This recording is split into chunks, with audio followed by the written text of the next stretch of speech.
Good morning students. BA second year fourth same history की online कक्षा में आप सबका स्वागत है। आज का हमारा टॉपिक रहेगा सांप्रदायिक राजनीति का उदय, मुस्लिम लीग, विचारधारा व राजनीति। भारतीय स्वतंत्रता संग्राम के इतिहास में सांप्रदायिकता एक प्रमुख समस्या के रूप में उभरी। राष्ट्रीयता तथा सांप्रदायिकता दो एक दूसरे की विरोधी विचारधाराएं हैं। जहां राष्ट्रीयता विभिन्न धर्मों, वर्गों एवं जातियों को जोड़ती है, वहीं सांप्रदायिकता इन शक्तियों को आपस में तोड़ती हैं।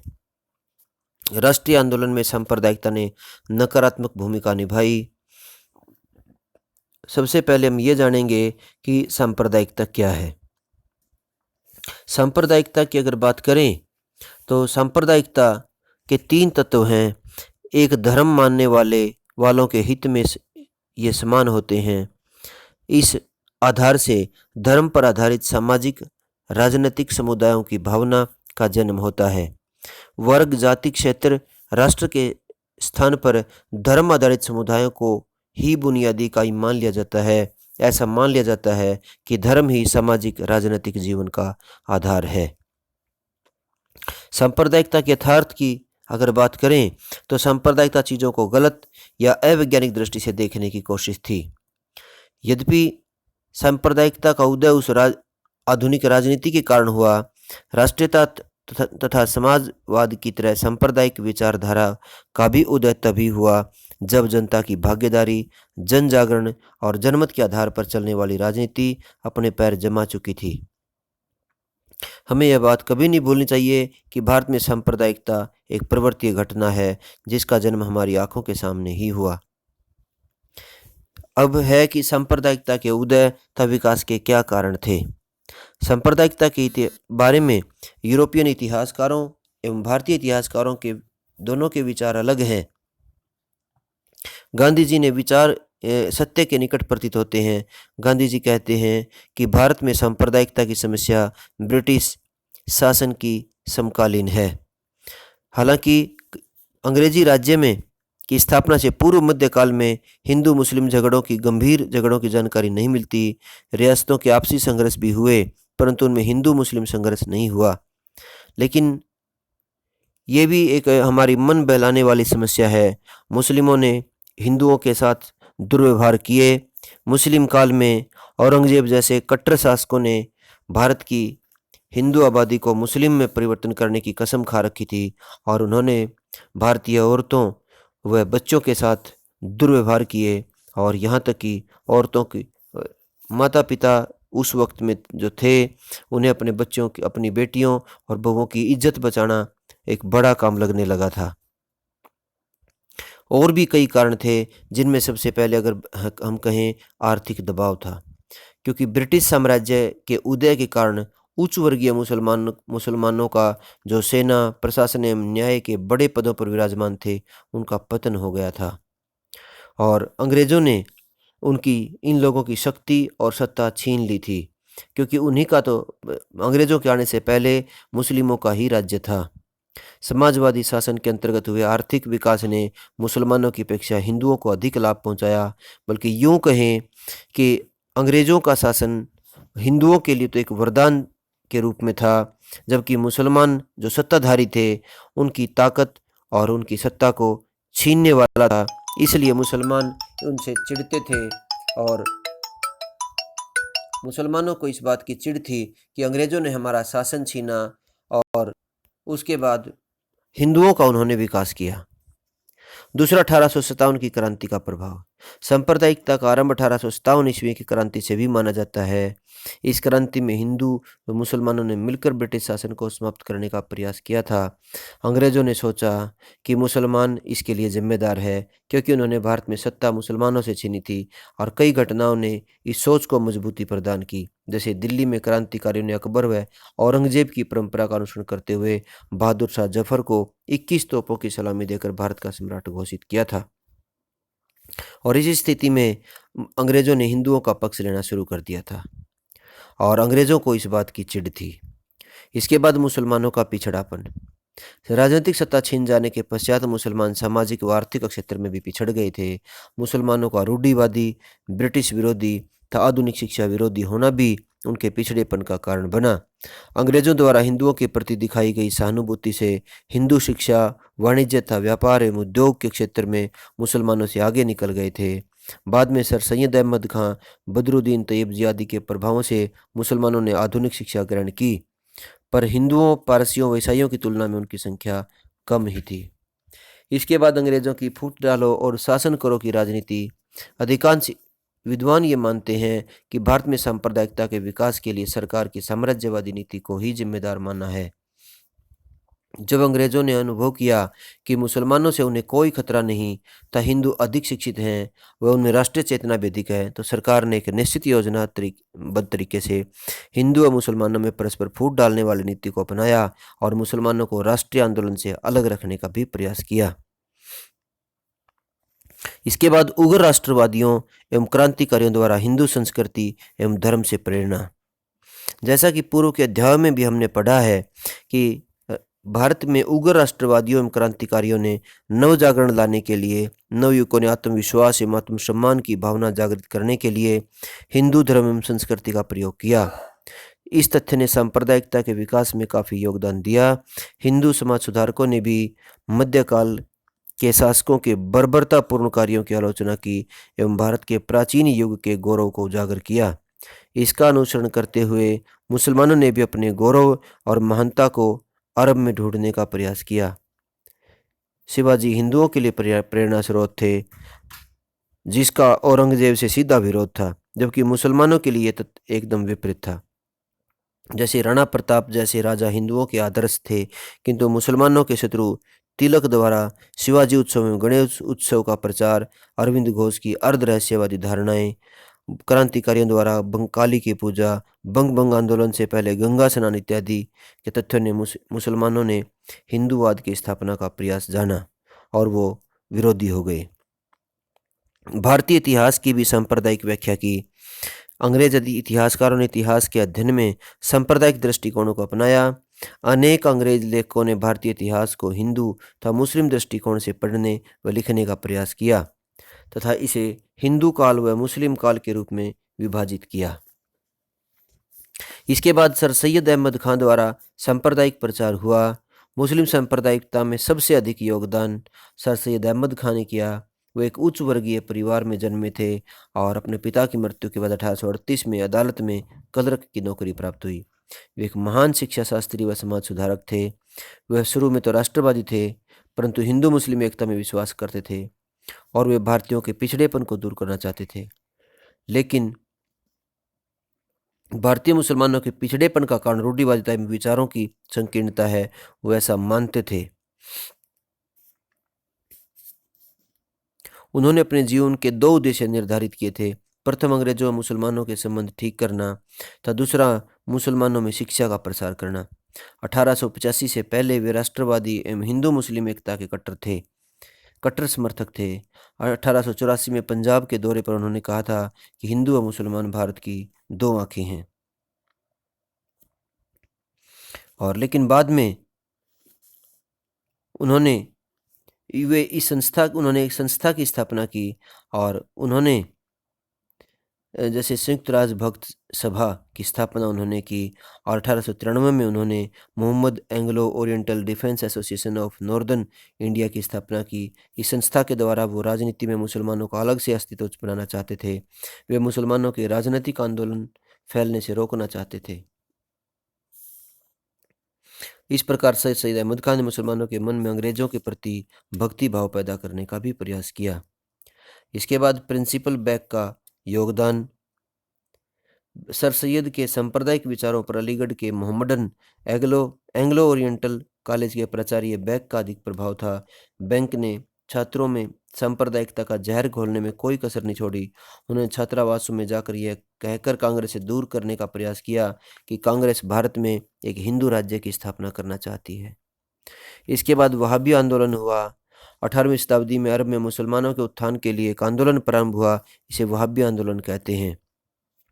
इसका उद्देश्य इस्लाम का शुद्धिकरण करके मुसलमानों में धार्मिक कट्टरता की भावना उत्पन्न करना था और धीरे धीरे भारत में भी इसका आंदोलन का प्रचार हुआ और इसके कारण भी जो है मुसलमान भारतीयों से नफरत करने, हिंदुओं से नफरत करने लगे थे।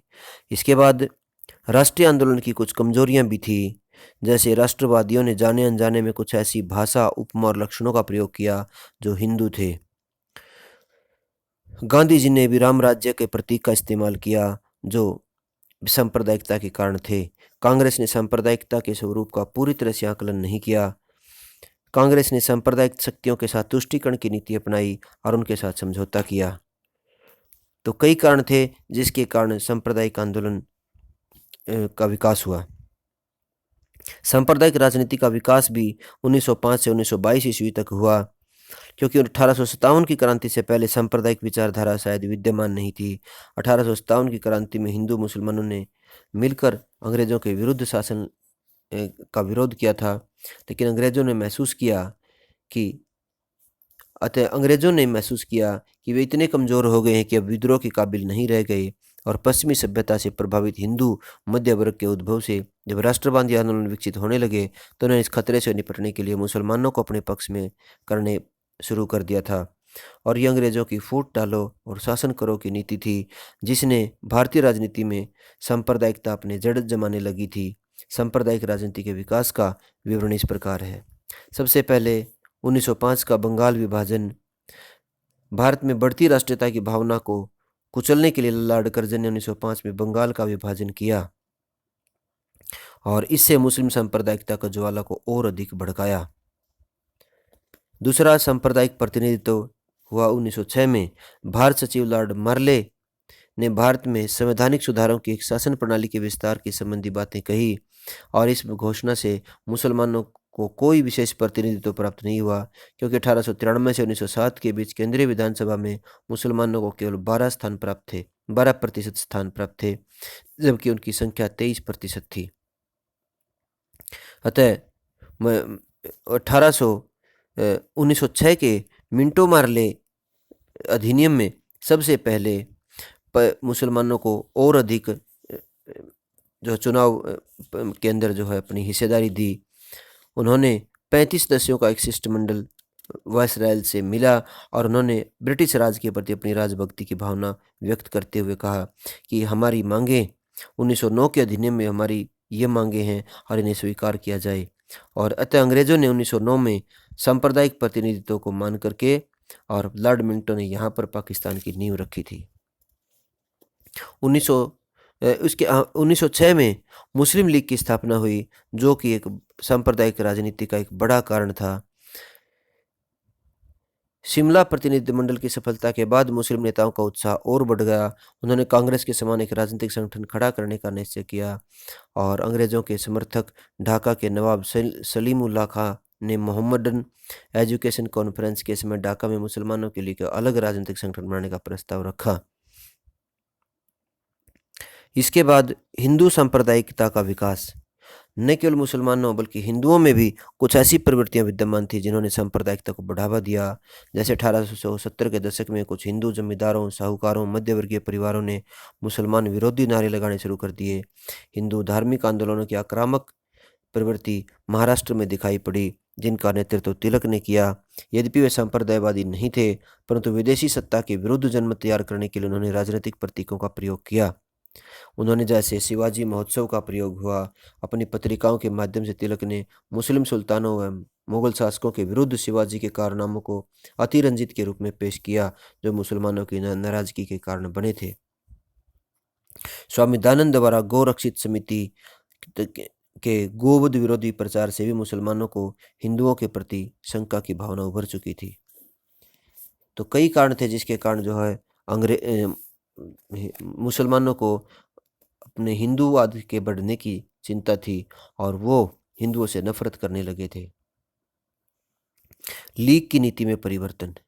1911 तक मुस्लिम लीग सांप्रदायिक नीति पर चलते हुए कांग्रेस का विरोध करती थी, परंतु यह उल्लेखनीय है कि मुस्लिम लीग के सारे मुसलमानों का समर्थन कभी प्राप्त नहीं हुआ। राष्ट्रवादी मुसलमान सदैव कांग्रेस के समर्थक थे। इन्होंने 1909 के अधिनियम की कड़ी आलोचना की।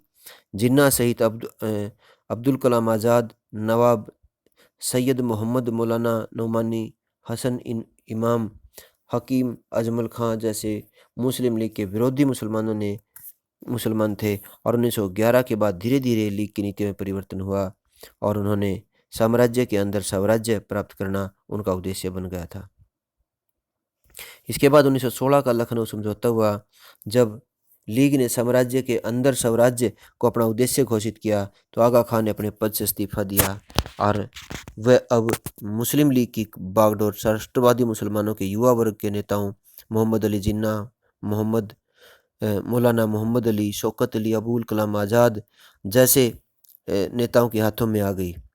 मौलाना मोहम्मद अली ने अंग्रेज़ों में कामरेड तथा उर्दू में हमदर्द नामक पत्र निकालकर लीग की नीतियों की कड़ी आलोचना करनी शुरू कर दी।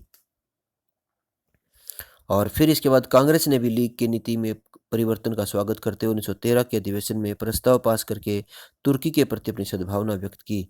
1915 में कांग्रेस व लीग एक दूसरे के काफ़ी नज़दीक आ गई थी। मुस्लिम लीग ने 1915 के बम्बई अधिवेशन में महात्मा गांधी, सरोजनी नायडू, पंडित मदन मोहन मालवीय आदि ने लीग के सम्मेलनों में भाग लिया। व हिंदू मुस्लिम एकता के संबंध में जोशीले भाषण भी दिए।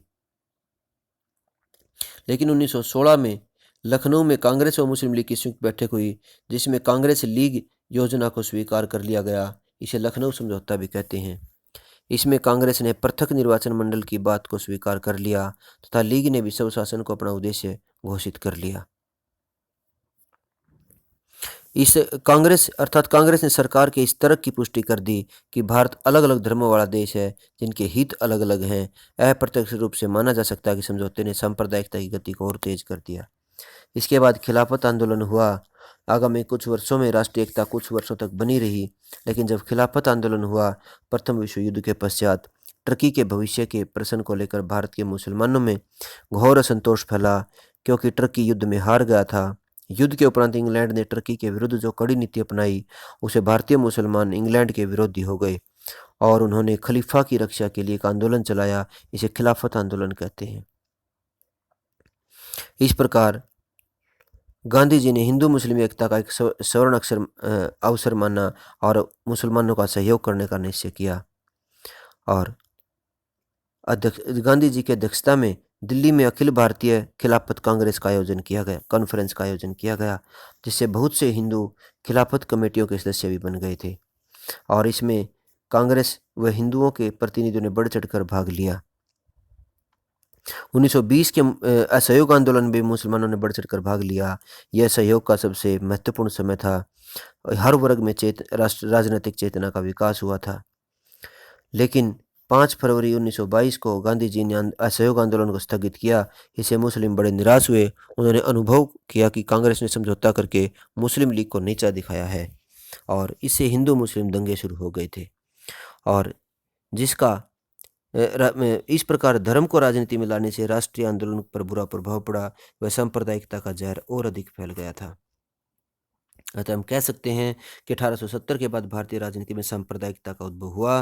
अंग्रेज शासकों ने अपनी फुट डालो राज करो की नीति के अंतर्गत बढ़ती हुई राष्ट्रीय चेतना को कमजोर करने के लिए मुसलमानों को अपनी तरफ मिलाकर उन्होंने हिंदुओं के विरुद्ध भड़काना आरंभ किया और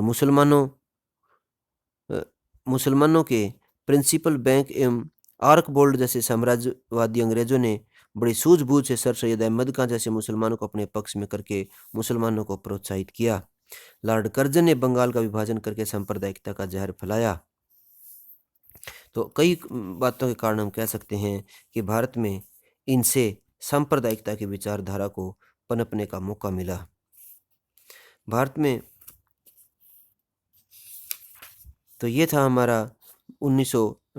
हमारा जो है सांप्रदायिकता के ऊपर। सन 1911 से 1922 तक अंतर्राष्ट्रीय स्थिति में 1913 आते आते परिवर्तन के कारण तुर्की के प्रति ब्रिटिश नीति, कांग्रेस के प्रति सरकारी नीति में दृष्टिकोण, बंगाल विभाजन के अंत तथा राष्ट्रवादी एवं साम्राज्यवादी विरोधी मुस्लिम युवकों के बढ़ते असर के कारण मुस्लिम लीग के प्रारंभिक लक्ष्यों एवं नीतियों तथा कांग्रेस के प्रति उसके दृष्टिकोण में महत्वपूर्ण बदलाव आया था।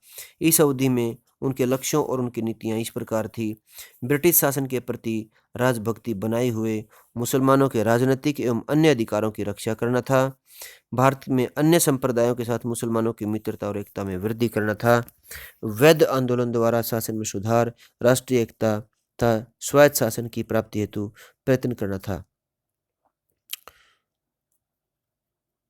और इस प्रकार हम कह सकते हैं कि किस प्रकार से भारत में किस प्रकार से सांप्रदायिक राजनीति का विकास हुआ। धन्यवाद।